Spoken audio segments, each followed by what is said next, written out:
오늘 주신 본문의 말씀 가지고 돈의 노예에서 해방되기. 돈의 노예에서 해방되기. 어쩌면 가장 관심 있는 주제일 수 있고요. 가장 부딪히는 말씀의 주제일 수도 있을 것입니다. 예수님은요, 아주 단호하셨습니다. 이 말씀은 제가 다시 한번 말씀드리지만 제 주장이 아니고 제가 어떤 수많은 내가 독서했던 책들 가운데 발췌해온 말씀이 아니라 예수님이 친히 하신 말씀입니다. 여기 음성만 얹으면 예수님의 그 목소리 그대로라고 보시면 돼요. 예수님께서 단호히 선포하십니다. 사람은 두 주인 섬길 수 없어. 하나만 택일해야 돼. 결정해야 돼. 그러고 나서 말씀하시는 것이 너 돈이니 하나님이니 돈이니 나니? 라고 물어보는 거예요. 여러분, 좀 하나님 되게 자존심 상하셨을 것 같다는 생각, 예수님 되게 가슴 아프셨다는 생각이 들어요. 뭐 다른 엄청난 뭐 생명이냐, 뭐 대통령 자리냐, 뭐 이런 것도 아니고 딱 물어보신 거예요. 너 돈이냐 하나님이냐 선택해야 된다. 우리는 둘 중에 하나를 주인으로 섬기고 살아갈 수밖에 없다는 거예요. 여러분, 돈 정말 징글징글한 거예요. 물질 이거 굉장히 무서운 우리의 신앙의 함정이고요. 우리의 신앙과 믿음을 삼켜버리는 아주 거대한 괴물일 수 있다는 거예요. 여러분, 맘몬이라는 바알이라는 이 시대의 교묘한 우상을 우리는 교회 안에서 섬기고 있더라는 거예요.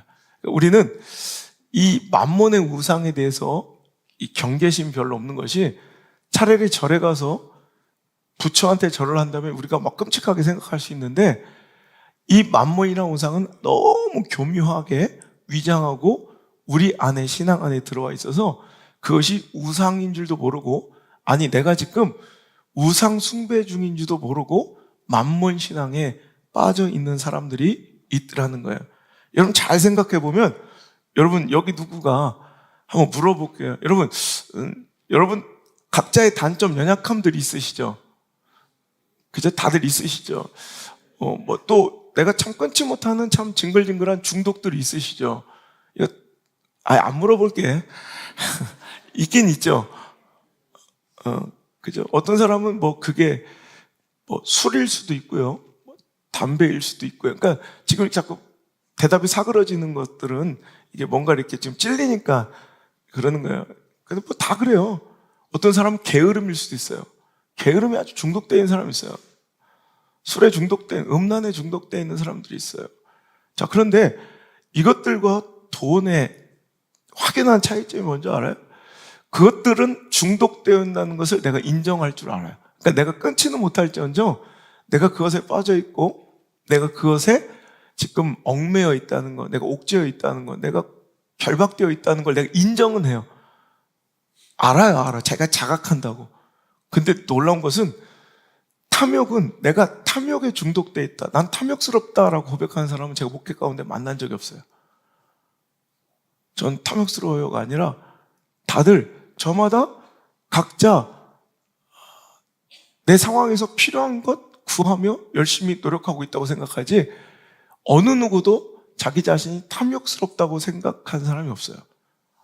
자기가 탐욕스럽다고 생각 안 해요. 마땅히 지금 구할 것 구하고 있다고 생각하지. 여러분, 많은 사람들이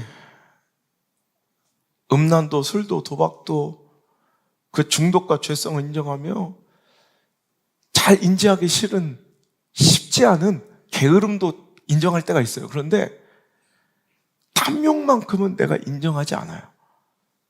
그만큼 교회가 또 내가 심각하게 영적으로 병들기 전까지는 그 탐욕의 우상은 잘 발견되지 않는 무증상, 무자각의 우상인 셈이에요.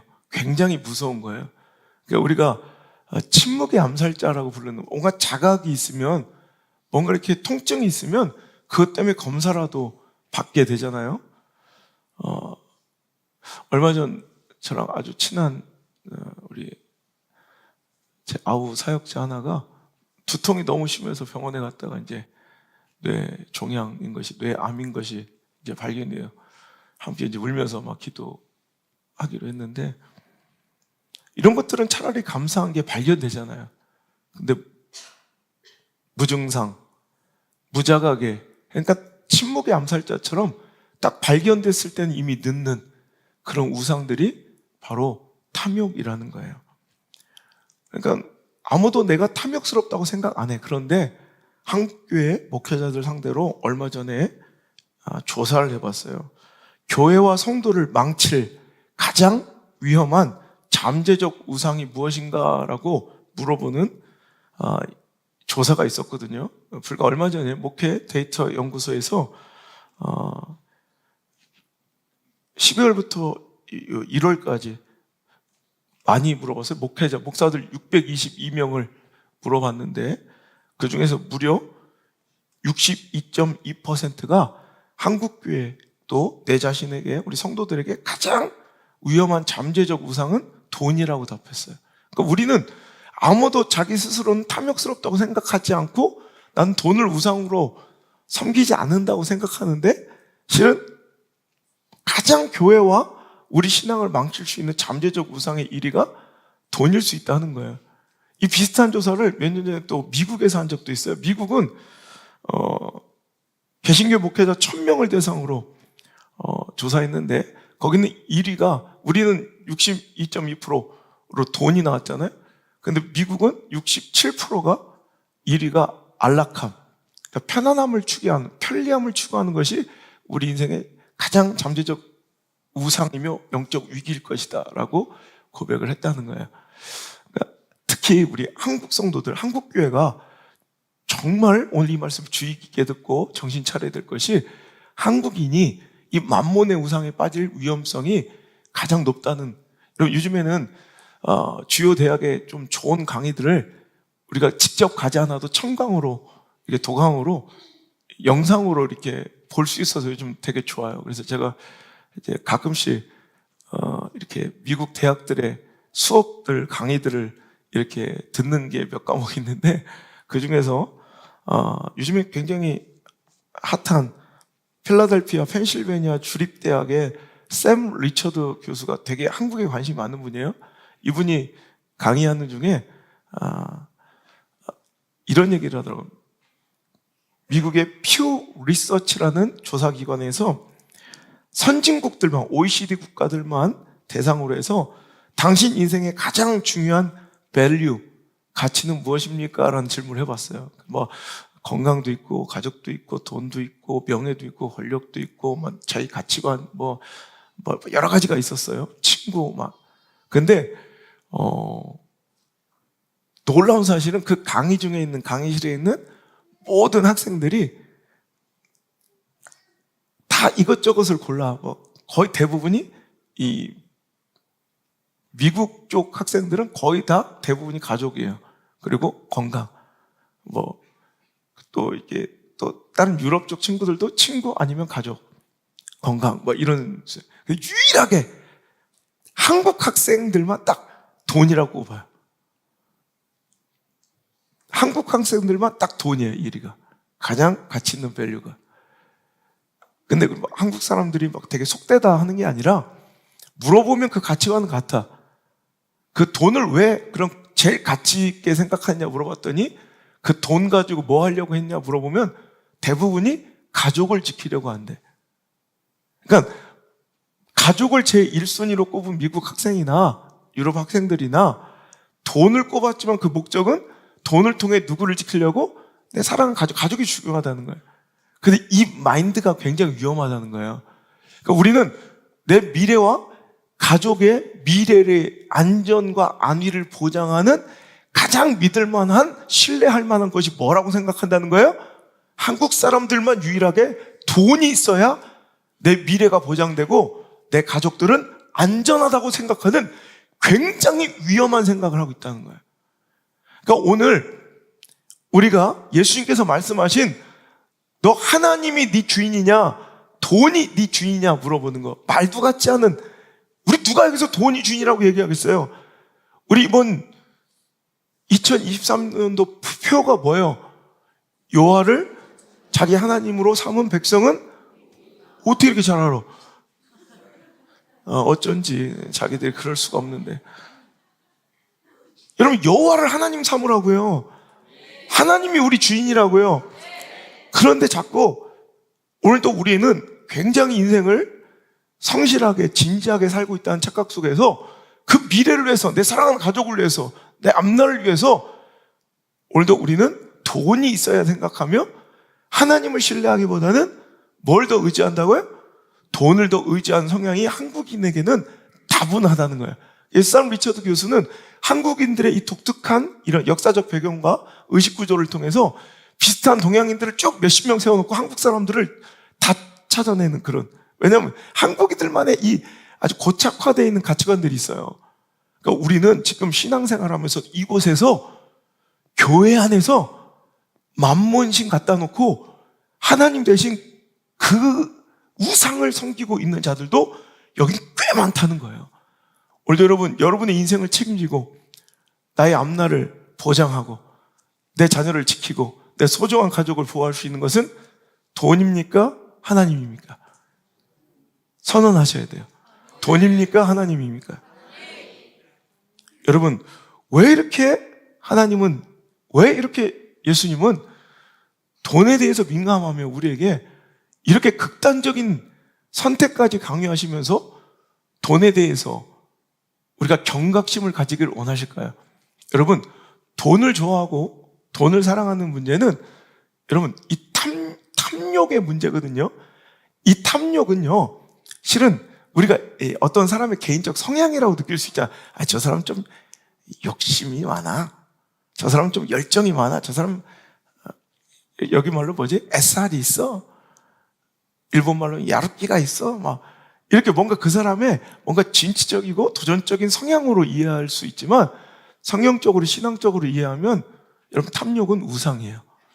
그러니까 여러분 우상 숭배의 문제이기 때문에 하나님은 돈에 대해서 언급하시며 예수님이 이렇게 극단적으로 오늘도 사람이 두 주인 섬길 수 없잖아. 한 군데 소속돼야 되잖아. 그렇지 않으면 오늘도 하나님과 재물을 겸하여 섬기지 못해. 그죠? 혹 이를 미워하고 저를 사랑하거나 이를 중히 여기고 저를 경히 여길 수밖에 없어. 그건 하나님과 재물을 겸하여 섬기지 못하고 하나를 선택해서 택일을 해서 거기에 종속당하고 여기서 섬기다라는 뜻은 지배당한다. 완전히 복종한다. 그러니까 노예가 된다는 뜻이에요. 여러분 생각해봐요. 돈의 노예가 되면 좋겠어요? 하나님의 종이 되면 좋겠어요? 돈의 종이 되면 좋겠어요? 하나님 종 되면 좋겠어요? 우리 하나님의 종으로서 하나님께 완전히 지배받고 내 전 인생과 내 모든 삶이 완전히 하나님께 복종당하고 통치당하고 제압당하는 게 가장 안전한 거예요. 근데 우리는 탐욕은 그저 나는 하나님 내가 사랑하고 주인으로 모시지만 여호와를 나의 하나님으로 섬기지만 돈도 내가 조금 이렇게 더 사랑하고 좋아한다 생각할 수 있지만 이 탐심이 영적으로 얼마나 우리 영혼을 상하게 하고 우상숭배로 이어지는지 여러분 골로새서 3장 한번 읽어볼까요? 골로새서 3장 1절부터 5절까지 한번 읽어볼게요. 시작. 그러므로 너희가 그리스도와 함께 다시 살리심을 받았으면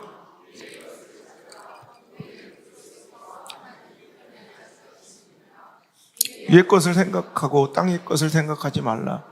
이는 너희가 죽었고 너희 생명이 그리스도와 함께 하나님의 안에 감추어졌음이라. 우리 생명이신 그리스도께서 나타나실 그때 너희도 그와 함께 영광 중에 나타나리라. 그러므로 땅에 있는 지체를 죽이라.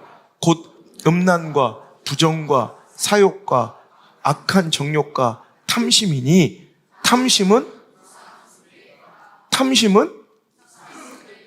보세요. 탐욕과 탐심은요 우상숭배예요.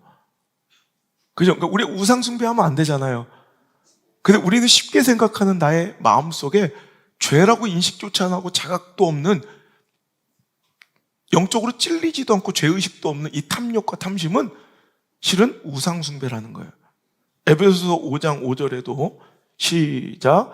너희도 정녕 이것을 알거니와 음행하는 자와 더러운 자나 탐하는 자 곧 우상숭배자는 다 그리스도 하나님 나라에 기업을 얻지 못하리니. 이렇게 보세요. 탐하는 자, 탐욕 있는 자를 곧 뭐라고 표현해요? 우상숭배하는. 여러분, 탐욕이 곧 우상숭배자라는 거예요. 여러분, 내가 지금 하나님의 종인지, 즉 하나님을 주인으로 모시고 있는지, 돈을 주인으로 모시고 있는지, 이 문제에서 혼란스럽다면 여러분 이거예요. 돈의 노예가 되어 있으면 돈은 우리를 어떻게 부려먹냐면, 우리를 자기 손아귀에 놓고 제압하냐면 두 가지 방법을 써요. 여러분, 이건 100%예요. 돈은 우리에게 불안과 탐욕으로 우리를 지배해요. 불안함을 줘. 내가 이거 안 하면 큰일 날 것 같아. 불안해져.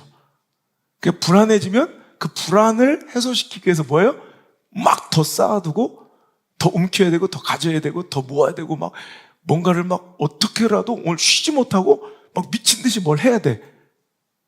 그러니까 이게 바로 탐욕으로 이어지는 거예요. 그래서 이 탐욕, 이것은 돈의 노예가 된 가장 큰 증거예요. 그래서 돈은 우리를 노예로 종처럼 부려먹을 때 불안을 주던가 탐욕을 주던가, 이 두 가지 욕심과 불안으로 우리를 계속해서 자기 손아귀에서 놔주지 않아요.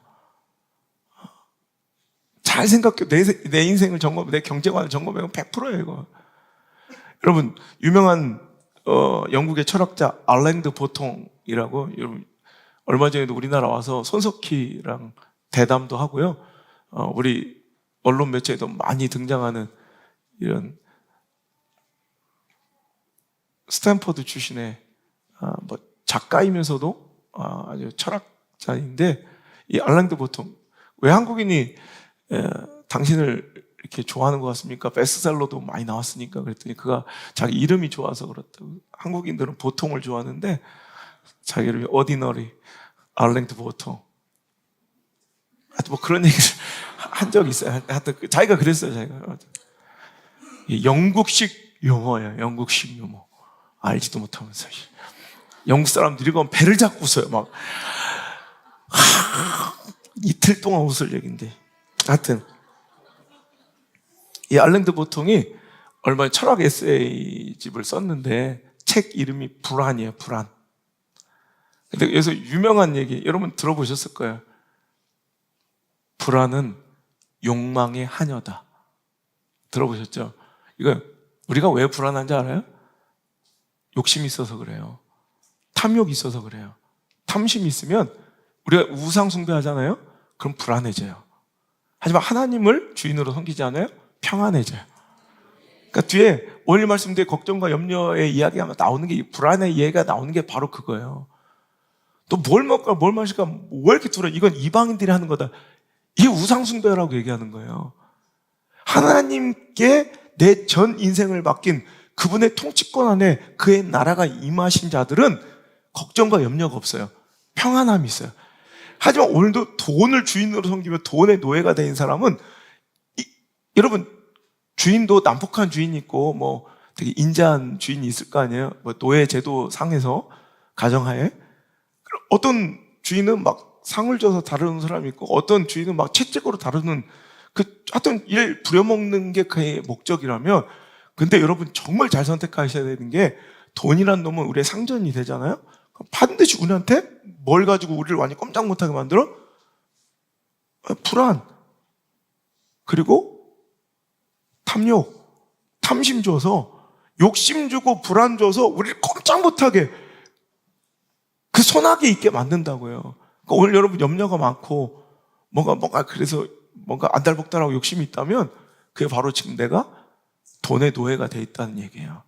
그래서 이 탐심은 결국 이 불안과 염려와 함께 다니는, 그러니까 불안하니까 더 탐욕을 부리고, 결국 이 탐욕의 하녀가 이 불안인 거예요. 그러니까 얘들은 다른 존재가 아니라 실은 같이 다니는 존재예요. 세태. 그러니까 이 탐심과 불안이 곧 뭐라고요? 예수님은 이방인들이 하는, 불신자들의 우상숭배라고 말하고, 골로새서와 에베소서에 오늘도 이 탐심 자체가 곧 우상숭배며 우상숭배자라고 오늘도 아주 적나라하게 표현하고 있어요. 여러분, 탐욕을 그냥 쉽게 쉽게 내버려 두지 마십시오. 탐욕을 너무 무감각하게 대하지 마십시오. 내 안에 탐욕이 들어오면 굉장히 아찔하게 놀라야 돼요. 여러분 정신 차려봤는데 절에가 있어. 와! 이러잖아. 정신 차려봤는데 막 갑자기 내가 주기도문 대신 남녀 호랭교 막 외우고 있어. 또 뭐한 짓이야 이러잖아요. 막 소름이 돋잖아요. 엄마 반면이 엄마 반면 이러고 있어. 이러면 안 되잖아. 그럼 막 내가 미친놈 아니야? 막 이러잖아요. 정신 차리면 내가 탐욕 부리고 있어. 깜짝 놀라야 돼요. 소름이 돋아야 돼요. 우린 그런데 이게 돈의 노예들이에요. 그럼 곧 여러분 마음에 찾아올 건 불안밖에 없어요. 염려, 걱정밖에 없어요. 여러분, 돈이 많고 적음에 따라 불안과 염려가 작고 커지는 것이 아니라는 거 여러분 삶 속에서 경험해 보셨죠? 많이 경험해 보셨을 거예요. 우리 돈이 더 많을 때 더 쫓기고 더 헛헛하고 더 불안했죠? 언제 여러분이 참된 평강과 평안을 얻어요?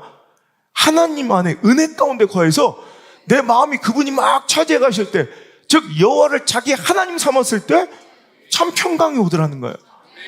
여러분 탐욕은 이건 바로 우상숭배의 문제이기 때문에 하나님께서 강하게 다루신 주제다. 또 왜 우리가 돈에 대해서 이렇게 민감하게, 탐욕에 대해서 민감하게 다뤄야 되느냐? 여러분 그것은 사랑의 문제이기 때문에 그래요. 여러분 절대로 우리가 타협하고 양보할 수 없는 두 주제가 우상숭배와 사랑이에요. 자, 오늘 예수님도 말씀하시죠. 야, 한 사람이 두 주인 섬기지 못할 거야. 둘 중 하나 선택해. 돈이냐 하나님이야. 이렇게 말씀하시면서 혹 이를 미워하고 저를 사랑하거나 혹 이를 중히 여기고 저를 경히 여김이라. 너희가 하나님과 재물을 그래서 겸하여 섬길 수는 없어 라고 얘기하죠. 여러분 캐치하셨어요? 하나님께 둘 중 하나를 택이래 라고 얘기하시면서 이것은 무엇의 문제라고 말씀하세요? 사랑의 문제래요. 여러분 사랑이 나눠줄 수 있어요? 사랑을 배분할 수 있어요? 그건 사랑이 아니지 않을까? 예를 들어서 내가 집사람도 사랑하는데 내 20%는 또 미쓰리도 사랑해. 그리고 45%는 내가 당신 제 1대 주주야. 이번에 극적으로 37%를 넘겼다고 막 이렇게 얘기할 수 있지는 않잖아요. 당신 축하해. 연진이는 33%란 말이야. 이럴 수는 없잖아. 저 김래한은 4%야. 이렇게 할 수는 없잖아요. 이건 말도 안 되는 거예요. 사랑이 배분이 가능하지 않은 거 우리 알잖아요. 사랑은 쪼개질 수 없는 거예요. 여러분, 돈은요, 사랑의 문제예요. 돈은요, 우상숭배의 문제예요. 그래서 우리가 소홀히 다룰 수 없다는 거예요. 여러분, 하나님을 주인으로, 하나님을 나의 인생의 목적으로 삼아야지 절대로 물질이나 혹은 내 필요의 목적으로 하나님을 원해서는 안 된단 말이에요. 근데 수많은 사람들이 하나님이 목적이 아닌 채 내 필요와 욕구와 내 욕망과 내 삶의 목적을 위해서 하나님을 필요로 하는 사람들도 교회 안에는 너무나도 많더라는 거예요. 아니, 목사 중에도 많고요. 교회 자체가 그런 교회들도 있고요. 성도들도 그런 성도들이 꽤 들어 있을 거예요.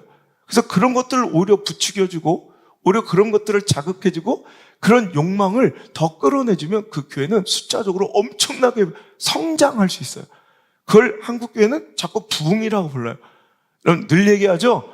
부흥은 숫자가 아니에요. 부흥은 뭐예요? 부흥은 뭐예요? 부흥 뭐라고 그러세요? 순결함이에요. 당신들은 참 순수해서 좋아요. 이렇게 매일 얘기해줘도 이렇게 잊기도 힘들 건데, 당신 뇌가 순결해. 당신들은 뇌가 뉴런이 아주 그냥 막 순결한, 담백한, 오히려 그게 좋을 수도 있어요. 여러분, 하나님을 목적 삼으세요. 교회 나오셨으면 다른 거 보지 말고 하나님 목적 돼야 돼요. 그냥 하나님이 목적이야지. 다른 내 목적 때문에 그분이 필요한 건 아니죠. 여러분 자꾸 이러다 보면 어떤 일이 벌어지냐면 내가 좋아하는 일, 내가 필요한 것 막 구하다가 보니 하나님이 생각나는 이런 어처구니 없는 일이 벌어져요. 무엇을 먹을까? 무엇을 마실까? 막 막 전전긍긍 하다 보니 하나님이 계시지? 하나님한테 구해야지 이거. 이런 어처구니 없는 일이 벌어지고 발생하게 된다는 거예요. 다시 한번 무엇을 먹을까 무엇을 마실까 하다가 하나님이 떠오르는 것이 아니라 하나님을 먼저 구하는, 하나님 나라와 그 의를 먼저 구하는, 최우선으로 목적 두는 그런 인생, 즉 하나님을 사랑하는 자 돼야 된다는 거예요. 여러분, 하나님과 교제하세요. 여기 와서 하나님과 거래하지 말고. 수많은 여러분 목사와 성도들이 교회 안에서 하나님과 딜을 하고 있어요. 내가 이렇게 할 테니까 하나님 나한테 이런 거 주셔야죠. 하나님 내가 이렇게 하고 있으니까 하나님은 이런 거 안전하게 지켜주셔야죠.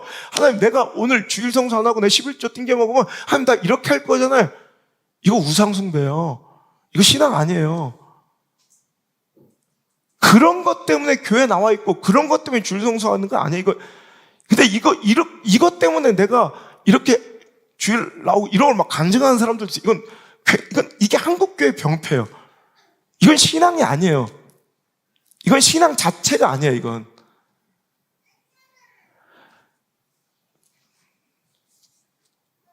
하나님 사랑해서 이 자리에 있어야 돼요.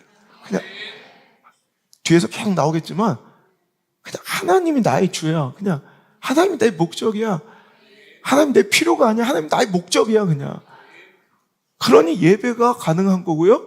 그러니 신앙생활의 모든 헌신이 가능한 거고요. 여러분, 그게 이루어지지 않으면 우린 자꾸 하나님과 교제, 그 관계의 교제가 아니라 자꾸 거래가 이루어지기 시작해요. 여러분, 교제는 다른 어떤 것보다 무엇가 제일 중요한 게 교제예요? 그 상대와의 관계가 제일 중요한 걸 교제라고 해요. 그래서 여러분, 손해가 있어도, 아픔이 있어도, 시련이 있어도, 주변에 반대가 있어도 교제하고 있는 사람들은 내가 너랑 교제하는데 내가 100만 원까지는 손해본다. 뭐 이래요? 내가 삼촌까지는 반대되는데 뭐 엄마가 반대하면 끝이다. 뭐 이러진 않잖아요. 물론 엄마 아빠가 좀 반대하는 결혼은 하지 마요. 근데 하여튼 뭐 이렇게 사랑하면 사랑의 원리에 대해서 말씀드리는 거예요. 우리가 사랑할 때 손해도 있고 아픔도 있고 뭐 여러 가지 있지만 충돌도 있고 저항도 있고 막 그러지만 그것보다 가장 중요한, 내가 손해가 얼마나 보면 이 사람과의 교제를 끊겠다 이런 게 아니라 교제는 그 사람과의 관계가 가장 중요한 거예요. 그게 교제인 거예요. 근데 거래는 뭐예요? 거래는 그 사람과의 관계는 필요 없어요. 바로 그냥 내가 필요한 것을 얻는 것이 가장 중요한, 가장 목적, 제1 원칙인 것이 그게 바로 이게 거래라는 거죠. 그래서 거래는 그 사람이 아무리 친했어도 단가가 안 맞으면 거래 끊죠. 형 동생으로 15전을 거래했어. 그래서 갑자기 퀄리티도 더 떨어지는데 다른 거래처보다 오히려 나한테 30%나 비싸게 팔어. 그럼 거래 끊죠. 이거예요. 거래는 관계가 중요한 게 아니에요. 내 필요가 중요한 거죠. 그런데 교제는 손해봐도 돼요. 왜? 관계가 제일 중요한 거니까. 이제 아셨어요? 하나님과 관계하라는 거예요. 교제하라는 거예요. 여기 와서 거래하지 말고. 여러분, 다 필요 없는 거예요. 그것만으로도 충분하는 거예요. 하나님만으로도 만족하는 거예요. 이대로도 좋아요. 그리 아니하실지라도 괜찮은 거예요. 그죠? 제가 개척할 때 이 찬양을 만든 거, 이대로도 좋아요. 이대로도 좋아요. 지금 이 모습이라도 주님께서 허락하신 지금 이 길로 그냥 감사하며 걸어갈게요. 이게 교제예요. 이대로도 좋아요. 그리 아니하실지라도, 물론 내 마음에 소망하는 것들이 많이 있어. 지금 내가 소망하는 많은 것들을 이루시지 않더라도 이게 교제예요. 이대로도 좋아요. 지금 이 모습이라도 주님께서 이미 주신 많은 것들로 그냥 저는 그저 감사하며 걸어갈게요. 이게 교제예요. 내 딜은 뭐냐? 거래는 뭐냐? 그리하지 아니하시면 고민해 볼게요.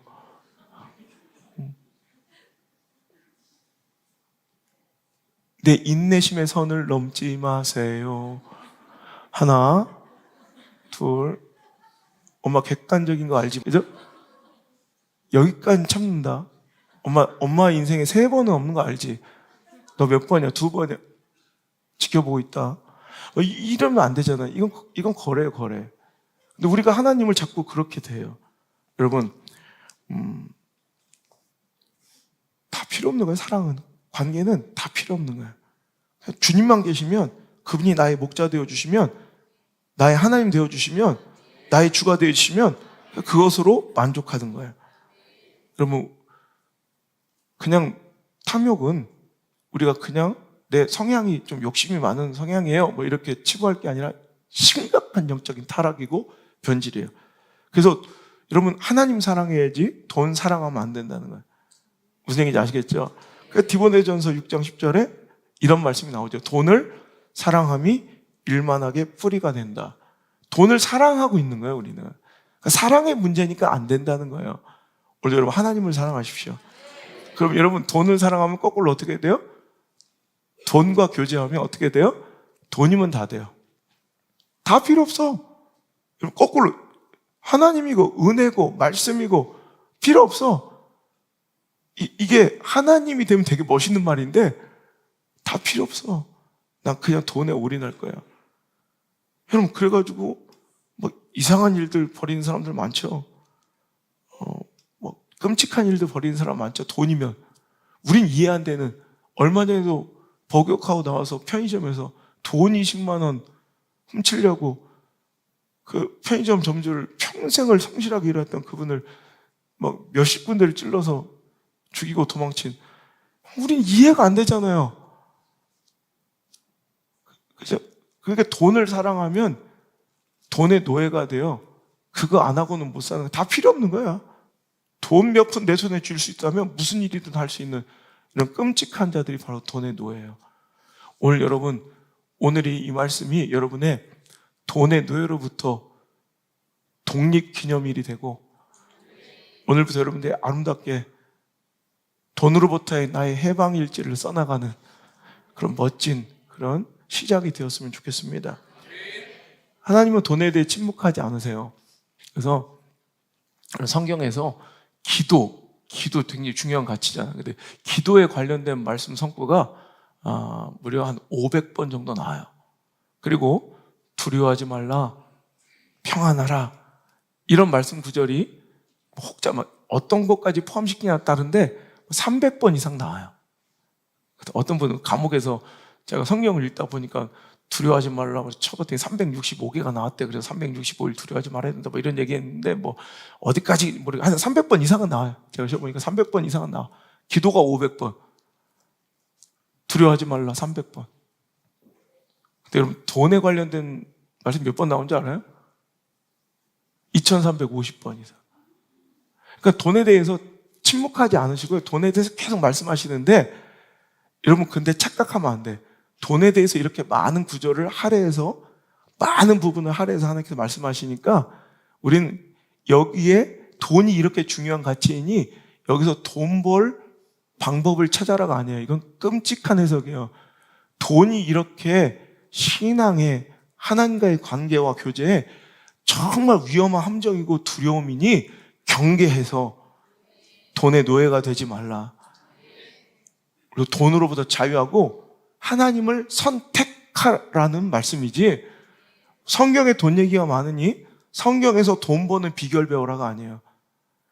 이런 거는 이런 수많은 이런 투자 비법이나 이런 경제학 책들 보면 돼요.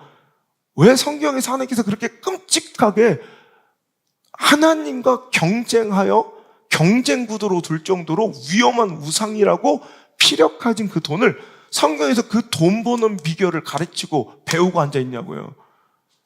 이건 절대 하나님의 의중이 아니에요. 이게 또 다른 만몬신이에요. 하나님의 이름만 이름표 붙여놨지 그 실체는 만몬인 거예요. 여러분, 돈의 노예가 되지 말아야 합니다. 돈의 노예되지 맙시다. 우리 서로에게 인사합시다. 돈의 노예되지 맙시다. 우리가 돈을 쫓고 돈을 소망하며 돈에 갈구하고 매달리면 제가 늘 얘기하죠.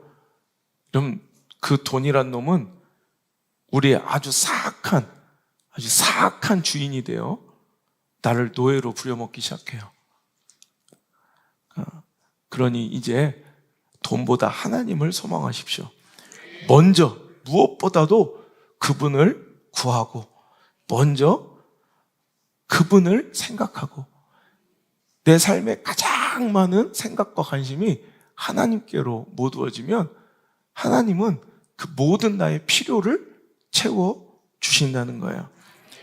당신 돈의 노예인 것 같아요? 아니면 돈의 주인인 것 같아요?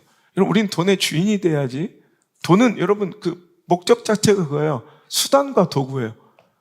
이 돈 갖고 뭔가를 하라고 나한테 주신 거지. 그러면 당연히 나는 그 돈을 부리는 돈의 소유자, 돈의 주인이 돼야 되는데 분명히 돈이 내 삶을 이끌고 다녀.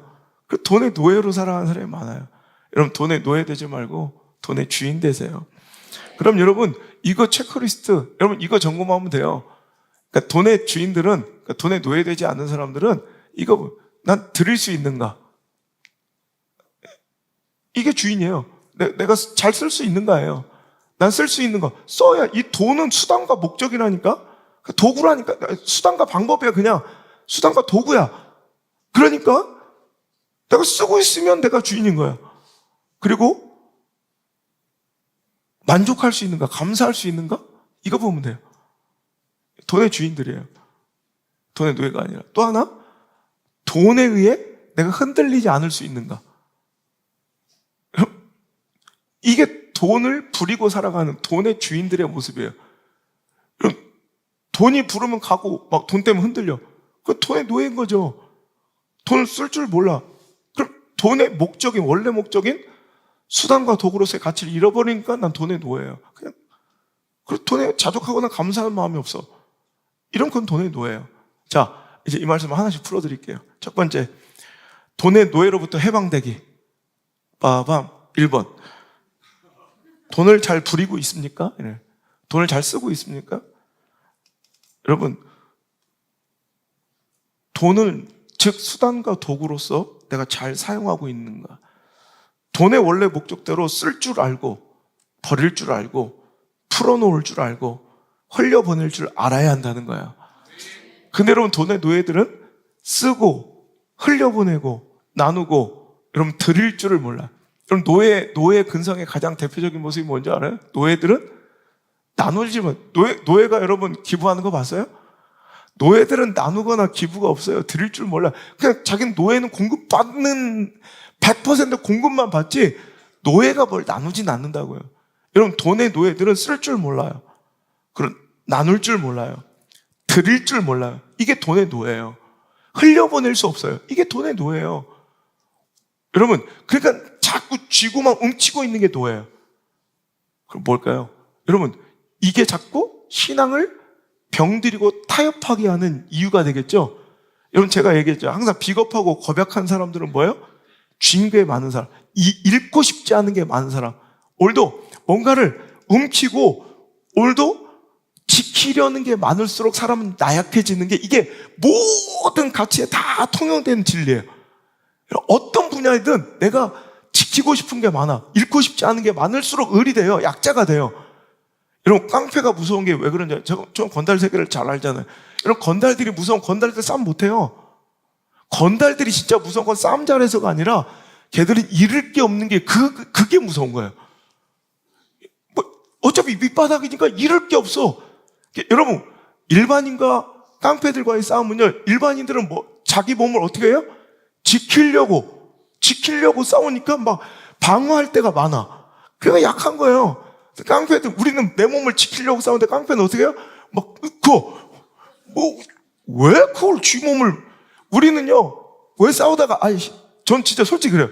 싸우다가 제가 거의 어릴 때부터 싸우려다가 탁 안 싸우는 거의 80% 이유가, 옷 구겨질까봐. 전 진짜, 저 어릴 때부터 옷을 좋아하니까, 딱 제가 싸우려고 하다가, 이거 오늘 싸우면 이길 수는 있어. 근데 옷이 구겨지거나 빵꾸가 나. 그럼, 싸우려다, 미안하다. 그래. 일단 이거 비교. 우린 옷이 단추가 뜯어지거나 이걸 굉장히 두려워하잖아. 그럼 약해지는 거야. 그 깡패들은 무섭죠. 우리는 괜히 옷이 뜯어질까 무서운데 걔들은 지가 뜯어. 그래서 출렁출렁 막 우리는 괜히 싸우다가 괜히 단추라고 뜯어져서 내 뱃살이 드러날까 겁나잖아. 그러니까 다 약해지잖아. 근데 걔들은 우린 드러날까 겁내는데 지가 드러내. 돈으로부터 지가 해방되는데 지 뱃살들이 해방이 돼. 갑자기 푸덕푸덕. 걔들은 밑바닥이니까 무서운 거예요. 그러니까 잃을 게 없어. 오히려 그러니까 무서운 거예요. 여러분 이 시대에도 여러분 세상이 감당할 수 없는 믿음은 뭐냐면 여러분 뭔가를 쥐고 뭔가를 지키려고 뭔가를 움키려고 하는 사람들은 세상에 지배당하고 조종당하고 돈으로부터 노예가 돼요. 근데 그냥 나는 그냥 필요 없어. 제가 늘 얘기하죠. 여자도 이렇게 꼬실 때 여자도 남자 꼬실 때 있잖아. 그 무조건 받아주면 야 잘 들어. 어른들 보니까 때 되면 다 결혼하는 거 그렇지 않다. 여기 내가 볼 때 진짜 기도 필요한 애들 많다. 정말 나 솔직히 진짜 미안한데 산기도 들어가야 될 애들 몇 명 있다 진짜. 내가 매달리면 안 돼요. 매달리는 순간 매력이 없어져요. 그때부터는 거지처럼 종속돼 살아야 돼. 전 프로잖아요. 저는 어릴 때부터 전 팬클럽을 끌고 다녔던 사람이에요. 그 주된 비결이 뭔지 알아요? 그냥 풀어놓는 거야. 그냥 그러려니 이게 나쁜 남자의 매력을 느끼는 게 그거예요. 제 팬들이 막 이렇게 노래방을 잡아놓고 제가 좋아하는 음료수 실론티 같은 걸 탁 세팅해놓고 제가 좋아하는 리스트를 다 알아. 그래서 쫙 이렇게 해놔. 그럼 딱 가요. 들어가서 막 노래 불러. 실론티 탁 먹고 인사도 안 하고 나와. 매달리지 않아. 그래야 또 뭔가 이렇게 손을 발발 떨면서 또 찾아와. 전국 팔도 가도 이렇게 팬들이 찾아오는 이유는 그거야. 눈길 주지 않아. 여러분 돈도 마찬가지예요. 내가 구질구질하게 매달리잖아요? 그럼 걔들은 아주 나의 상전이 되고요. 나를 비참하게 부려먹어요. 정말 돈이 얼마나 사악한 놈인지 여러분 아셔야 돼, 실체를. 그런 놈한테 왜 매달려? 여러분이 그걸 못해서 그래요. 나 솔직히 내 마음에 솔직히 돈이 안 필요한 사람이 뭐 있어요? 있으면 좋죠.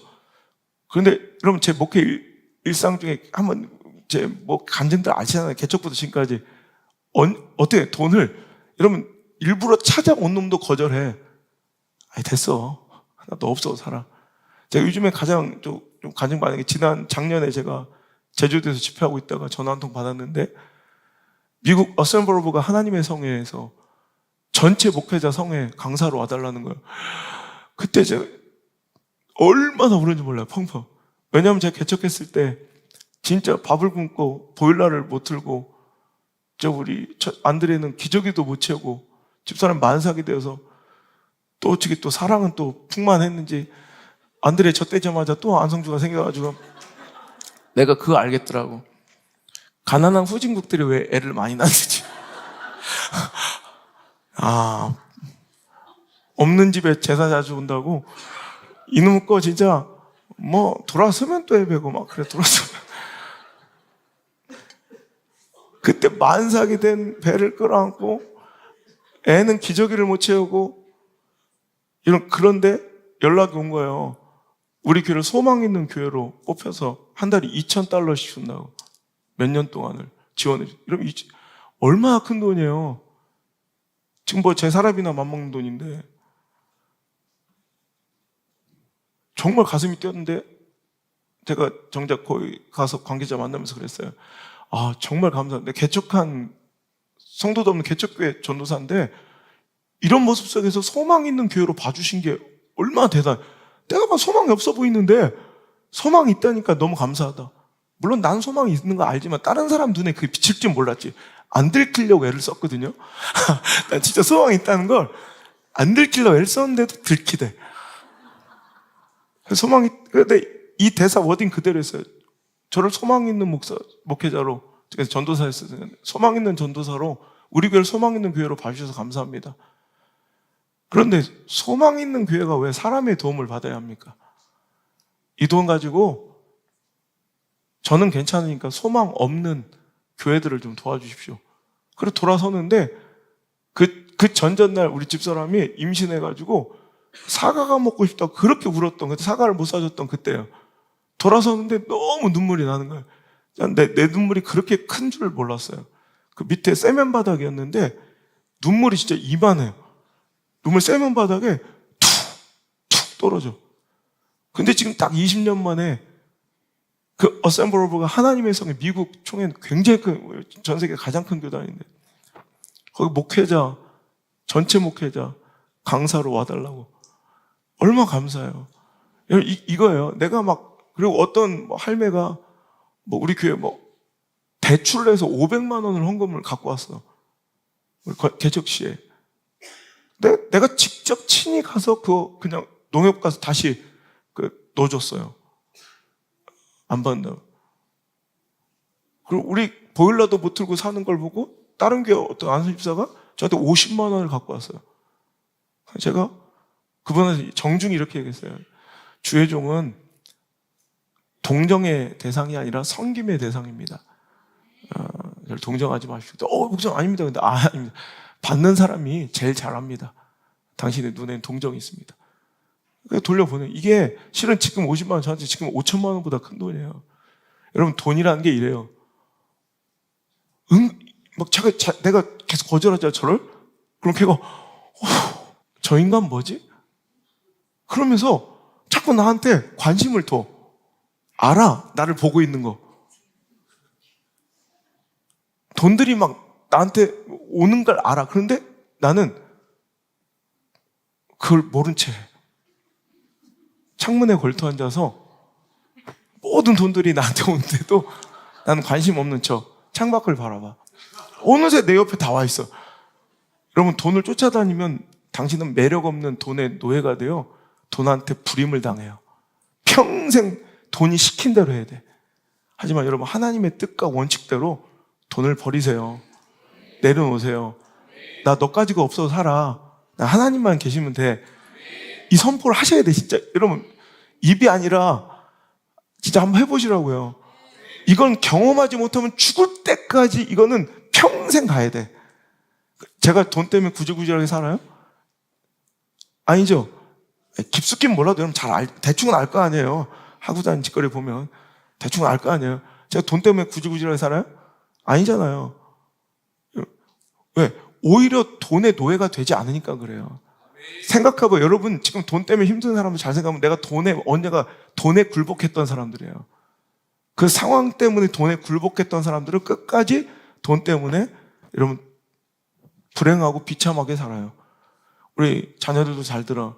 돈 몇 푼에 굴복하지 말고 신앙 팔아먹지 말고. 여러분, 오늘도 하나님께 또 하나님의 목적대로 드리고 또 흘려보내는 그런 삶을 잘 쓰고 있으면, 사용할 수 있다면 그 사람 돈의 노예가 아니에요. 왜? 내가 주인 되어 있으니까. 여러분, 천국의 보물을 쌓아두고 내 마음을 담아 가치 있고 의미 있는 곳에 자꾸 그 돈을 옮겨둬야 돼요. 얘기했죠? 내 돈이 있는 곳에 내 마음이 있는 거예요. 그러니까 돈은요, 내 마음을 담아 가치 있고 이것이 있어도, 내 마음이 있어도 좋은 곳에 둬야지. 여러분, 이것이 별로 가치도 없고 의미도 없고 죽으면 아무것도 아닌 곳, 이런 곳에 자꾸 여러분 돈을 두면 여러분 내 마음도 거기가 있는 거예요. 가치 없는 곳에 내 마음 가 있고 쓸데기 없는 곳에 내 마음 가 있는 거예요. 이 허영과 허세와 욕망 다 버리시고 여러분 오늘부터 하나님이 가장 내 마음이 어디에 가 있길 원하실까 생각하셔서 영혼 구원의 자리, 여러분 하나님 나라와 그 뜻을 위하여 선교의 자리 여기다 마음껏 풀어놓고 여러분 흘려보낼 수 있길 바랍니다. 하나님 우리에게 복 주신 이유는 딱 하나예요. 하나님께 우리에게 돈 주신 이유는 딱 하나예요. 그것 가지고 흘려보내서 복의 근원 되라고. 아브라함에게 말씀하십니다. 창세기 12장 2절에 내가 너로 인하여 큰 민족 이루고 번성함을 주고 내게 복을 주어 풍요와 축복도 주고 내 이름을 창대하리니 명예와 권력 주리니 잘 살아라. 이래요? 아니죠. 너는 복이 될지라. You will be a blessing. 내가 너한테 준 복 가지고 너는 복이 되어야 된다. 한글 개혁 성경에는 너는 복의 근원이 돼야 된다. 그 복의 근원의 정체는 3절 후반절에 너로 인해 이 땅의 모든 민족이 복을 받을 것이라. 나에게 맡겨진 그 복이 잘 흘러가는 거예요. 여러분 뭐 추상적으로 복 이러지 말고 나에게 맡겨진 돈이 흘러가야 돼요. 물론 뭐 지식이나 또 보이지 않는 무형의 가치들도 있어요. 이런 건 다음에 얘기하고 오늘 돈만 얘기하니까 나에게 맡겨진 돈이 누군가에게 복이 되어 흘러가야 돼요. 이 땅의 모든 이게 다 네게 아니라 다른 이들의 행복과 희망과 소망과 또 그들을 살리는 길에 오늘도 내 돈이 쓰여지는 거예요. 제가 늘 얘기하죠. 출애굽기를 보면 우리 인생이 남아있고 우리 신앙의 모든 뭐 또 우리 교회 생활의 모든 이런 가치관과 또 그 길들이 다 보여. 모델로서 제시되어 있다고. 여러분 광야 한복판에서 우리는 예배하는 공동체로 살아야 돼. 즉 우리는 출애굽 하나님의 전적인 은혜로 죄와 사망으로부터 건짐을 받았어요. 그리고 입 가나안 천국 가는 그날까지 우린 광야의 삶을 이 땅의 삶을 나그네처럼 살아야 돼요. 근데 그 나그네 땅을 어떻게 살아내고 견뎌내야 되냐? 하나님 예배하며 살아야 돼요. 그래서 그들을 내가 하나님을 예배하는 공동체로 하나님 세우시기 위해 그들을 건진 거예요. 우리를 예배하는 공동체로 건지신 거예요. 그래서 하나님께서는 이제 광야 사막 한복판에서 성막 즉 성전을 건축하기를 원하시는데 그 성전 건축이 너희들 정도껏 너희들 뭐 상황껏 형편껏 해라가 아니라 정확하게 사이즈와 그 안에 들어갈 재료의 식양까지 정확하게 알려주고 지정해 주시는 꽤 까다로운 건축이었어요. 근데 그 재료와 식양들이 너무 실은 말도 안 되는 상황적으로 좀 터무니없는 요구들이 하나님 우리에게 주시더라는 거예요. 아니 그 많은 금이 430년 동안 종 노릇했던 이 종들에게 그 430년 동안 이 노예 생활하다 이제 막 나왔는데 그 성물들을 쌀 그 금들을 어디서 구하겠냐는 거예요. 이 성전을 뒤덮을 이 해달 가죽은 또 어디서 구하며 주의 종을 거룩하게 성별을 청색, 자색, 홍색 실은 또 그 화려한 보석들은 어디서 구해오겠습니까? 이럴 수 있잖아요. 사막 한복판에서. 그런데 걷어보니까 그게 다 있어요, 없어요? 있어요, 다. 넘치도록 있어서 자원하는 자들까지 딱 해서 우리 그만 갖고 오라 딱 끊어요. 우리 교회 스타일이에요. 하나님의 앵벌이나 거지가 아니에요. 한 딱 마음 감동주셨을 때 딱 어떤 데 뒤에 갖고 오셨는데 제가 거절하는 사람도 많죠. 이러면 안 받아요. 여러분 타이밍도 불순종이에요. 여러분 결과로서 돈 내면 되는 게 아니라 타이밍에 불순종도 있어요. 나중에 갖고 왔는데 제가 안 받으신 분들 꽤 경험 많을 거예요. 자원은 딱 몇 가지입니다. 안 받아요. 넘치도록 진짜 하나님께서 원하신 모든 것들이 다 채워졌다고요. 그거 어디서 나온 거예요? 누가 주신 거예요? 하나님 주신 거예요. 상황적으로는 말도 안 돼. 430년 동안 종로를 타던 그들이 노예에서 해방된 것만 해도 감사한데 여러분 우리가 딱 그런 처지예요. 우리가 여러분 이 땅에 이렇게 살 사람들이에요. 지금 다 하나님 주신 거예요. 이걸 인정하셔야 돼요. 하나님 주신 거라고.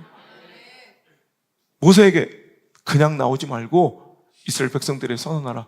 네 주인들한테 네가 가지고 싶은 거, 네 눈에 보이는 거, 원하는 거 다 얘기하라. 말도 안 되잖아요. 솔직히 노예에서 도망쳐만 나와도 해방만 시켜줘도 감사한데 나올 때 저거 주세요. 지난번에 문갑에서 봤던데 그 다이아몬드 주세요. 막 이런 거야. 근데 하도 재앙이 많이 떨어졌으니까 그들은 막 이제 뭐 급한 마음에 그들이 요구한 대로 다 줬어요. 그러니까 하나님은 우연이 없는 분이에요. 하나님 역사에 절대 우연이 없어요.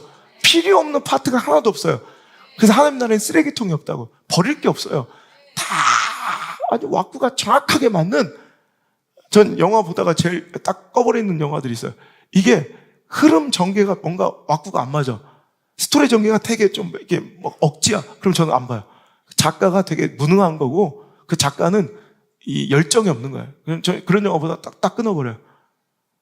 보기도 싫어. 근데 완벽한 제가 브레이킹 배드라는 이런 미드를 되게 좋아해서 전 운동할 때만 딱 보니까 그 많은 전편을 다 운동하는 데만. 그래서 살이 빠질 때는 재미있는 드라마 하나를 지금 고른 거예요. 지금 살이 제가 쏙 빠졌어요. 지난주에도 막 죽는 줄 알았어요. 막 사는지. 왜? 전 절대 스테퍼를 안 하고 운동을 안 할 때는 절대 TV를 보지 않아요. 그러니까 보고 싶어서 막 사람 죽어도 또 하는 거예요. 그러다 보니 너무 재밌게 본 최고의 역작. 내가 볼 때 그 작가는 나 한번 만나보고 싶을 정도로 어떻게 이렇게 막 이 스토리의 전개가 막 완벽하게 구성이 맞는지 그냥 지나가는 파리 한 마리 이렇게 비쳤던 것조차 다 의미가 있어. 그런 게임이 안 돼. 우리 하나님 역사하는 그 전개는 구성은 완벽해, 퍼펙트해. 오늘 우리에게 뭔가 갑자기 팍 전달된 말씀인 것 같아도 절대 그렇죠. 하나님 이미 다 우리에게 그것을 위해서 공급하셨고 그것을 그때 요구하시는 거예요. 근데 그걸 안 하면 여러분 그걸 통해서 그 흐름, 건강한 드림을 통해서 흐름과 나눔을 통해서 잘 쓸 줄 아는 걸 통해 하나님 나라는 항상 이루어져 왔어요. 그럼 당신이 안 해도 돼. 난 항상 주장하는 우리 교회 건축할 때 건축공도 봉투도 안 해도 돼요, 당신. 당신이 안 해도 하나님 나라는 절대 엎어지지 않아. 난 웃기는 그래. 쇼 하지 않아도 돼. 하나님 나라는 반드시 이루어져요. 하나님 뜻은 반드시 이루어져요. 하지만 하나님 내가 먼저 그의 나라와 의를 위해 생각하고 그것에 쓰임받는 영광을 나에게 주시려고 감동을 주신 건데 그러니까 머뭇거리가 늦은 것도 불순종이라는 거예요.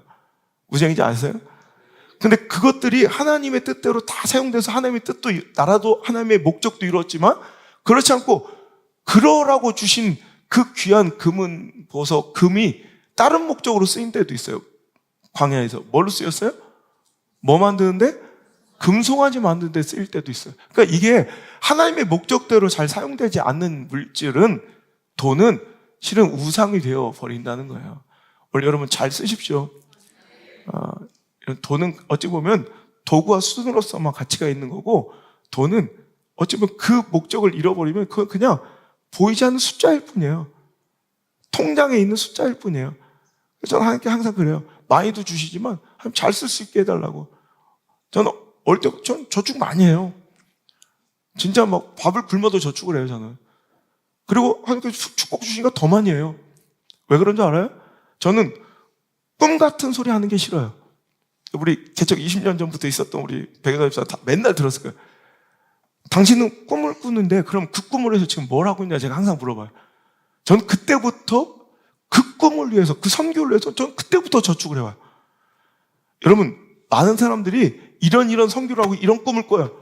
그런데 얘기를 가만 들어보면 남의 헌신으로 남의 돈으로 지 꿈을 꾸는 사람이 있어요. 이건 가짜예요. 내가 사역자들도 교육자들도 목회자들도 만나보면 다른 사람의 헌신으로 자기 꿈을 꿔요. 하나님 이런 비전 주셨대. 그럼 당신은 지금 이 비전을 위해서 이 선교를 위해서 얼마나 뭘 준비하셨습니까? 없대. 그게 아니에요. 하나님이 절대 자기 땀과 헌신으로 그 꿈을 꾸게 하시지 남의 헌신과 희생으로만 내 꿈을 주시지 않는 분이에요. 저는 그냥 계속 그 꿈을 위해서 노력해요. 그리고 하나님 이거 내가 이 꿈, 이 목적을 위해서 내가 말로만 그냥 줄거리는 게 아니라 그 꿈을 해서 하나하나 차곡차곡 실행하는 거예요. 그리고 하나님께서 그 믿음, 그 절제, 그걸 잘 사용하는 그 모습 인정해 주시면 내가 구하고 요구하는 것보다 더 많이 주세요. 진짜 이거는 뭐 제가 개척할 때 사람들이 저를 막 불쌍하게 보고 밥도 굶고 막 그러길래 성도들이 막 불쌍하게 볼 때 제가 이런 얘기를 했어요. 저를 불쌍하게 보지 말라고. 여기서 암만 해도 헌신이나 희생이나 이런 양이 그리고 하나님에 대한 건강한 이 경제관이 저보다 나중에 저보다 잘 살 사람이 별로 보이지 않습니다. 그냥 저를 불쌍하게 보이지 마시고 당신이나 자기들이나 잘 살으라고. 그리고 내가 보여줄게요. 하나님 역사하시고 하나님께 올인하고 하나님을 주인 삼으면 어떤 역사가 벌어지는지 앞으로 20년 뒤에 보여줄게. 근데 이걸 알았어요. 목회하다 보니까 난 보여주면 될 줄 알았어. 근데 보여줘도 안 되대. 그 마음이 강팍하고 완악해져 있으면 그게 이미 재앙이 시작된 거예요. 절대 돌이킬 마음이 없어요. 바로처럼 홍해에 수장돼야 그때나 느끼는 거예요. 끝을 보아야 끝나는 사람들이 있어요. 불행한 인생 되지 말고 오늘도 여러분 하나님 회개의 마음 주시고 돌이킬 마음 주실 때 오늘도 여러분 돈의 노예에서 하나님의 종으로 하나님의 백성으로 돌이키는 아름다운 축복이 있기를 간절히 소망합니다. 마태복음 6장 19절에도 너희를 위하여 보물을 땅에 쌓아두지 말라. 거기는 종과 동록이 해하며 도둑이 구멍을 뚫고 도둑질하느니라. 오직 너희를 위하여 보물을 하늘에 쌓아두라. 저기는 좀이나 동독이 해하지 못하며 도둑이 구멍을 뚫지도 못하고 도둑질도 못하느니라. 함께 읽을까요? 시작. 네 보물이 있는 곳에, 뭐 보물 이렇게 하지 말고 돈으로 합시다. 시작. 아멘. 우리 발음이 현찮아서 내가 잘 구분이 안 되니까 그냥 니라고 합시다. 니. 그래, 정확하게 적나라하게 알려줘요. 혹시 오해할까봐 듣는 분들이 하나님이 내 마음이 있는 곳에, 내 돈이 있는 곳에 내 마음이 이럴 수도 있으니까 여러분, 자기 너요 너. 니 시작. 니 돈이 있는 곳에 니 마음도 있다. 알지도 못하면서. 마음은 하나님께 있는데 돈은 이쪽에 있다고요? 절대 그렇지 않아요. 오늘도 명심하시고 살아가시길 바라요. 두 번째, 돈의 노예로부터 해방되기. 두 번째는 돈을 잘 부리고 써야 된다. 두 번째, 자족할 수 있어야 된다. 즉 감사할 수 있어야 된다.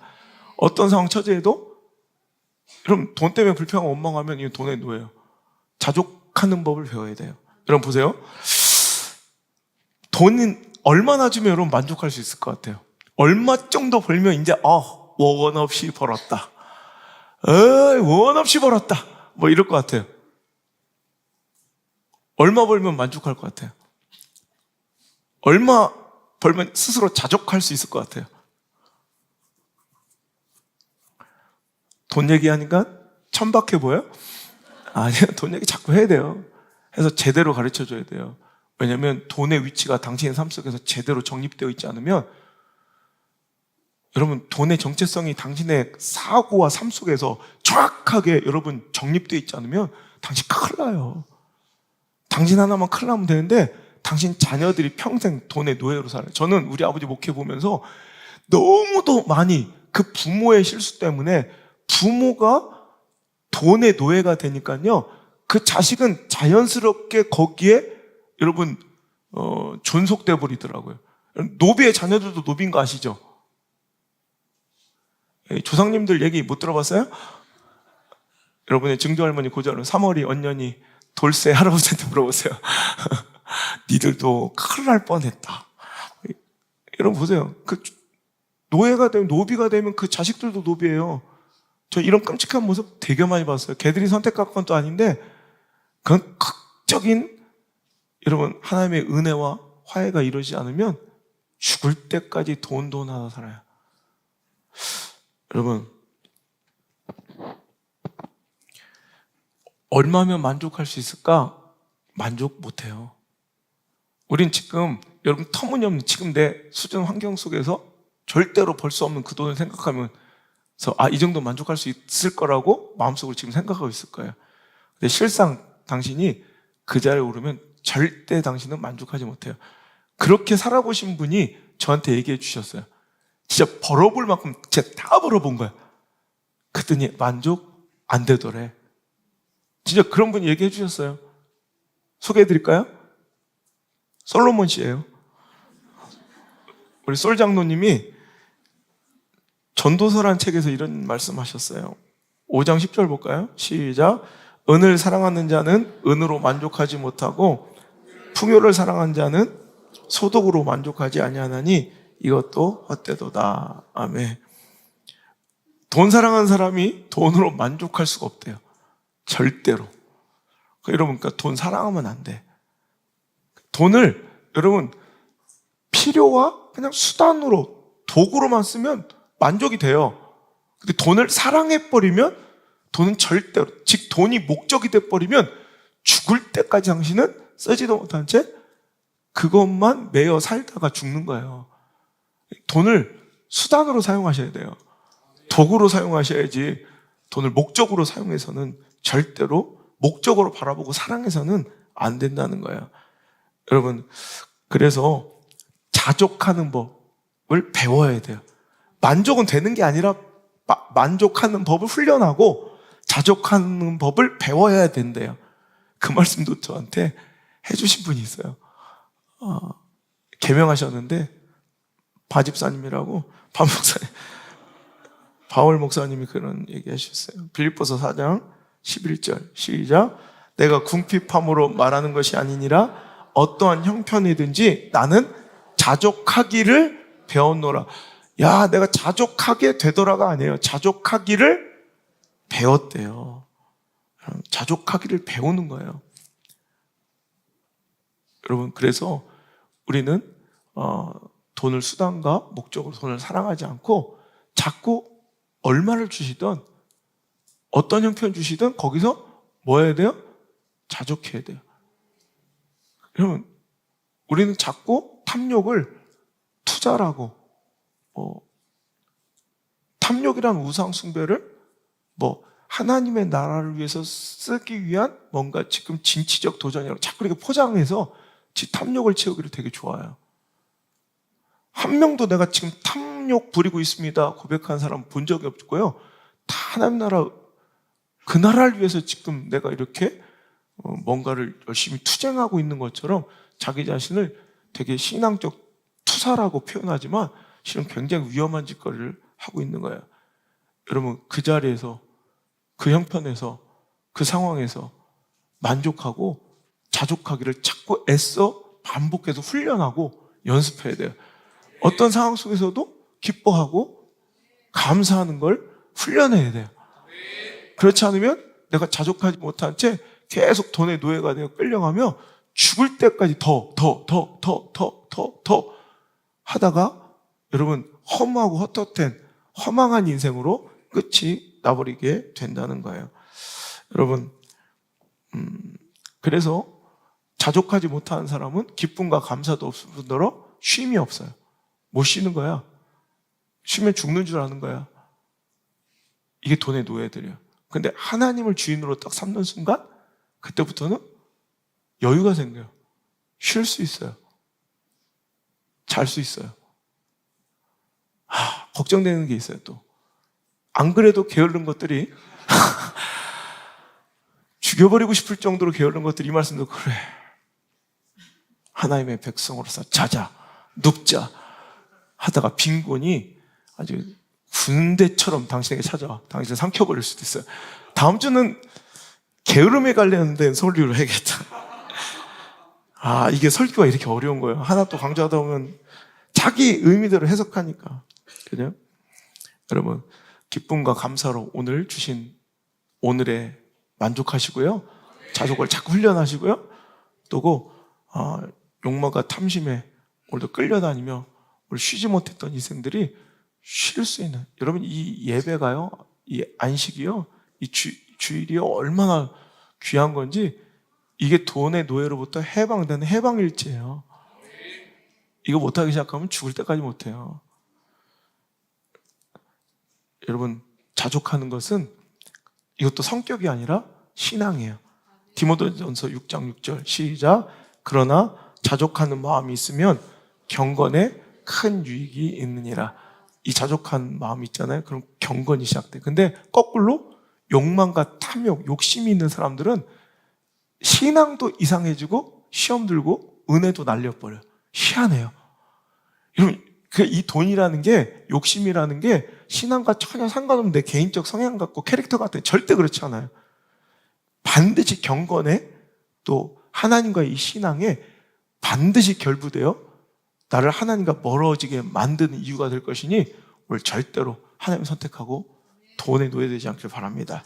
자, 세 번째는 오늘도 돈의 노예에서 해방될 수 있는 방법. 오늘도 돈에 의해서 내 삶이 흔들리지 않아야 돼요. 돈에 의해서 내 삶이 결정되지 않아야 돼요.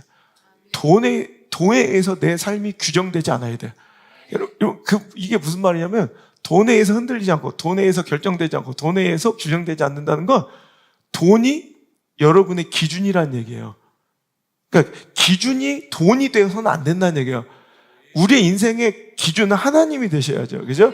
근데 결국 내 모든 결정이 돈 때문에 이루어져요. 이런 사람 많아요. 결국 신앙이니 뭐니 막 왔다 갔다 하다 결국엔 뭐야? 돈 때문에 그 선택이 이루어져. 그럼 돈이 결정짓는 인생이에요. 제가 늘 얘기하죠. 어떤 직업이나 뭐 학업이나 진로나 뭐 집 하나를 선택해도 수많은 결정, 고민의 갈등의 근거가 있잖아요. 돈을 보면은 A가 난데, 뭐 애들 교육 여건은 B가 맞는데, 내가 친한 아무개 집사는 또 A 쪽에 사는데, 그래도 뭐 왔다 갔다 하다 마지막 그 결정을 내리도록 큰 역할을, 마지막 그 결정을 내리게 만들어주는 거 있죠. 그래도 내가 새벽기도 다니려면, 너무 당연해서 아멘을 안 하는 거예요? 아니면 뭐 싸가지가 없어서 안 하는 거예요? 하여튼 모르겠지만 그래도 A를 가야지, B로 가야지, 그 결정이 내려지잖아요. 그게 당신의 최종 권위예요. 나의 최종 권위는 하나님이었구나, 교회였구나, 말씀의 신앙이었구나. 어떤 사람은 막 고민하다, 야, 그래 돈 1,000,000원이 어디냐? 그리고 A를 가요. 그럼 당신의 최종 권위, 당신의 삶의 최종 권위는 돈인 거예요. 여러분, 돈에 노예되지 않길 바랍니다. 네. 여러분, 그리고 돈에 의해서 사람들이 자꾸 자기 삶을 규정하려고 해요. 우리 말 습관 중에 이런 더러운 말 습관들이 많아요.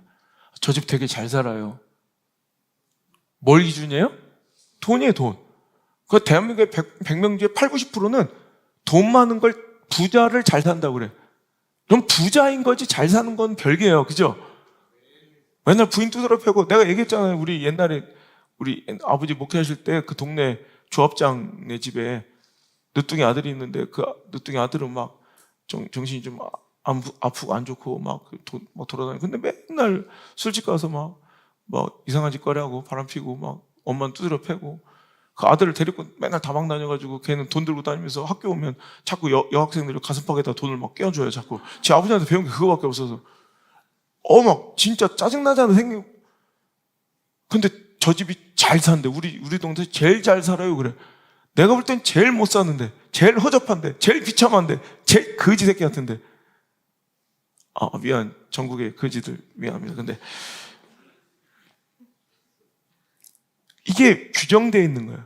돈 많으면 난 잘 살고 있다. 사고가 이렇게 규정되어 있는 거예요. 그리고 이번 선교 좀 합시다. 선교 갑시다. 그러면 제가 목사님 여유가 없어서. 요즘 시간 많던데. 생각해보면 여유가 없다는 거예요. 여유에도 여유로도 많은 게 있을 거 아니에요. 어떤 카테고리가. 대부분 여유 없다 그러면 돈이야. 모든 사고가 어느 순간에 다 돈으로 규정돼 있어요. 이게 돈의 노예들이에요. 내 삶이 돈에 의해서 흔들리지도 말아야 되고, 돈에 의해서 결정되지도 말아야 되고, 돈에 의해서 규정되면 안 돼요. 근데 우리 자꾸 돈 기준으로 모든 걸 다 파. 돈이 있으면 여유가 있는 거고, 돈 없으면 여유가 없는 거고, 그래 돈 있으면 성공한 거고, 돈 없으면 찌질한 거고, 실패자 루저고, 돈 있으면 잘 사는 거고, 돈이 없으면 못 사는 거예요? 그 부자와 가난함이지 잘 살고 못 사는 건 아니잖아요. 그럼 우리는 자꾸 이렇게 돈 하나를 근거로 내 모든 걸 규정 지어가는 이런 잘못된 문화들이 있어요. 이런 빠지지 않길 바랍니다. 여러분, 돈에 의해서 흔들리지 않아야 돼요. 여러분, 어떤 사람은요, 돈 있고 없고에 따라 막 삶이 되게 많이 변해. 인상도 되게 많이 변해. 그럼 신앙생활도 완전히 되게 많이 변해. 이건 돈의 노예예요. 무슨 얘기인지 아시겠어요? 여러분, 하나님의 백성, 하나님을 주인으로, 여호와를 나의 하나님으로 삼은 백성들은요, 돈의 유무에 의해서 삶이 좌우되지 않고 흔들리지 않아요. 돈 있다고 교만해지지도 않고요, 돈 없다고 낙심하며 코가 쑥 빠져서 살아가지도 않아요. 여러분, 만약 그렇게 살아가고 있다면 아직도 돈이 당신의 주인인 거예요. 여러분, 그래서 돈 잃어보면, 돈 빼앗아 보면 그 사람이 실체를 안 돼요. 돈 없을 때 그 사람의 반응 보면 그 사람이 지금까지 얼마나 돈을 의존하고 의지하고 돈을 주인 삼아서 살아왔는지가 아주 명확하게 보인다는 거예요.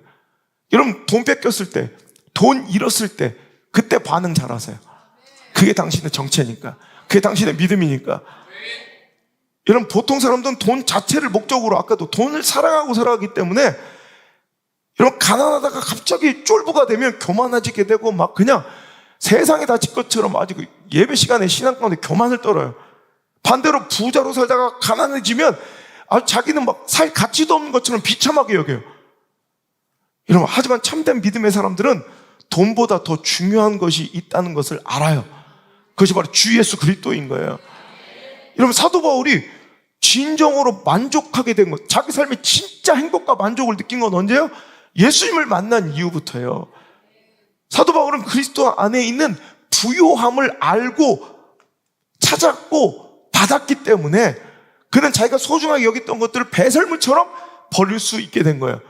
그가 버렸던 그 지위와 뭐 학식과 배경과 로마의 식인과 이런 모든 것들이 소중하지 않은 가치라는 게 아니에요. 소중한 거지만 이런 비교 위에서, 절대적인 비교 위에서 예수님을 아는 지식, 그 가장 고상한 지식이 그까짓 것보다 훨씬 더 중요한 걸 알았기 때문에 그것들이 여러분 하찮아진 거예요. 얘들은 원래 소중한 건데 소중하지 않은 것이 아니라 다 소중한 것들인데 예수님이라는 그 가장 고상한 지식과 행복을 알았으니 그 비교 위에서 그들을 버릴 수 있는 거예요. 여러분, 절대적 비교 위에 여러분 가장 소중한 하나님을 만나시고 예수님을 자기 구주로 삼길 바랍니다. 이 진리를 만난 사람은 세상 어디 가더라도 어떤 상황에 처하더라도 당당하고 자신감 있고 능력 있게 살아요. 돈이 주머니 있든 없든 그냥 당당하고 자신 있게 살 수 있다고요. 이런 사람들 또 있죠. 삭개오가 그래서 삭개오. 누가복음 19장에 삭개오를 예수님께서 찾아오셨는데 2절에 보니까 삭개오는 세리장이고 또 부자래요. 두 가지. 세리장. 당시 로마 납제를 받을 때 민족의 고유를 빨고 우리 롬 일제 침략기 때 완전히 변절해가지고 나라 팔아먹고 오히려 거기서 관료가 되고 막 완장차고 우리 국가 민족을 막 그냥 약탈해서 자기 배를 채웠던 이런 사람이에요. 부자예요. 그래서 부자 된 사람이에요. 자, 그런데 자, 예수님께서 그에게 은혜를 내려주세요. 돌모가 나무 위에 올라가서 자기 컴플렉스 키도 작고 사람들과 관계도 좋지 않아서 돌모가 나무에 올라가서 예수님 바라보고 있을 때 자, 5절에 시작. 예수께서 그곳에 이르사 쳐다보시고 이르시되 삭개오야 속히 내려와라. 내가 오늘 네 집에 유하여야 하겠다 하시니 급히 내려와 즐거워하며 영접하거늘 무사람이 보고 숨거려 이르되 저가 죄인의 집에 유하러 들어갔도다 하더라. 자, 시작. 삭개오가 서서 주께 여짜오되 주여 보시옵소서. 만일 누구의 것을 빼앗은 일이 있으면 네 갑절이나 갚겠나이다. 아멘. 자, 지금 삭개오에게 엄청난 선언이 이루어지고 있어요. 자기 절반은 이미 딱 돼가지고 사회에 다 기부하고 환원하고 내가 만약에 약탈하고 늑탈해서 공정하지 못하게 빼앗은 것들이 있으면 원래 이 시대의 당대 법으로는 2배 갚아주면 돼요. 근데 4배로 갚겠대. 이건 전 재산을 다 포기하는 거예요. 다 포기한 거예요. 어떻게 이런 일이, 삭개오에게 이런 일이 있을 수 있을까요? 팀 켈러의 내가 만든 신이라는 책에 이 부분을 이렇게 설명해요. 삭개오의 구주였던 돈이 이제 이 순간 예수님으로 대체되었기 때문에 그래서 이제 돈은 단지 그것, 즉 돈의 자리로 돌아갔다. 선을 행하고 사람을 섬기는 도구가 된 것이다. 예수 그리스도가 정체성과 안전의 근원이 되시니 이제 그에게 많은 돈은 더 이상 필요치 않게 되었다. 하나님의 은혜는 재물에 대한 삭개오의 태도를 변화시켰다. 아멘. 내가 아직도 돈을 구주로 삼고 살아가는 삭개오일 수도 있어요. 근데 주님을 구주로 섬기면 내 미래와 안보와 내 모든 가족들의 안위를 보장하는 것은 돈이 아니라 나의 구주는 돈이었지만 이제 나의 구주는 예수 그리스도로 바뀌는 순간 돈은 돈의 원래 자리로 돌아가서 돈은 뭐 하는 거예요? 수단과 도구가 돼요. 하나님의 목적대로 복의 근원되어 흘러가 그들 섬기는 하나님의 나라와 그 의를 이루는 그냥 도구로서 역할을 다 할 뿐이야. 여러분, 돈을 버리고 무소유로 살라는 게 아니에요. 할 수 있거든 많이 버세요. 근데 그것이 안전하게 건강하게 돈이 수단과 도구로서 머물렀어야지 사랑의 대상이나 목적, 우상으로 변질되어서는 안 된다는 얘기예요. 하나님 나라와 그 뜻을 위해 멋지게 사용되는 여러분의 물질 될 수 있기를 주의 이름으로 축복합니다. 여러분, 돈에게 복종하는 인생, 돈에 의해 모든 진로와 인생이 결정되는 인생, 돈이 시키는 대로 가는 인생, 하물며 그러니 돈 때문에 신의도 저버리고 배신도 서슴지 않고 인간도 관계도 버리는 이 안타까운 시대적 상황과 처지 속에서 여러분 이제 우리가 믿음도 팔아먹지 않을까? 여러분, 돈을 최종 권위로 삼은 사람들의 비참한 최후예요. 여러분, 돈이 내 삶에 꼭 필요한 존재인 거로 자칫 잘못하면 돈이 내 삶을, 그리고 두렵고 불행한 얘기지만 돈이 교회를 지배하고 주인 노릇할 수 있다는 것을 기억하시고, 우리 교회는 돈이 주인되지 않는, 내 삶은 돈이 주인되지 않는, 내 자녀들은 돈의 노예가 아닌 그런 인생으로 살아갈 수 있도록 우리 기도합시다. 그죠? 여러분, 그 자체가 우리를 흔들 수 없어. 돈이 있든 없든. 나는 비천에 처할 줄도 알고 풍부에 처할 줄도 알아. 모든 일, 곧 배부름과 배고픔과 풍부와 궁핍에도 처할 줄 아는 일체의 비결을 배웠노라. 사도 바울이 자족하기도 배웠고, 어떤 처지 주셔도 난 거기서 만족할 수 있는, 행복할 수 있는, 기뻐할 수 있는 일체의 비결을 배웠노라. 그러면 선포하죠. 4장 13절.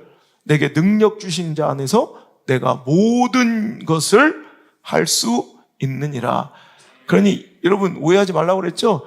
나에게 능력 주시는 하나님이 계시니 내가 모든 일을 다 해낼 수 있습니다. I can do everything이 아니라고 그랬죠.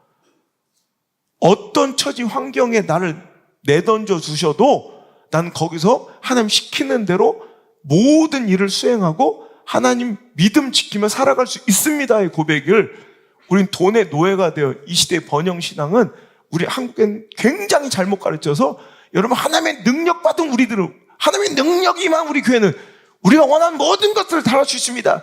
할 수 있다. 하면 된다. 해보자. 이러면서 뭔가 범신론적 우주관, 이 잘못된 우상숭배를 종용하고 있다는 거예요. 아닙니다. 거꾸로요. 날 비천해, 저 밑바닥에 처해도 전 즐겁게 목회할 수 있고요. 풍족하게 하셔도 전 즐겁게 목회할 수 있지. 이런 벤츠를 타니 못하니가 사꾼과 참된 목회자를 고르는 조건이 아니라는 거예요.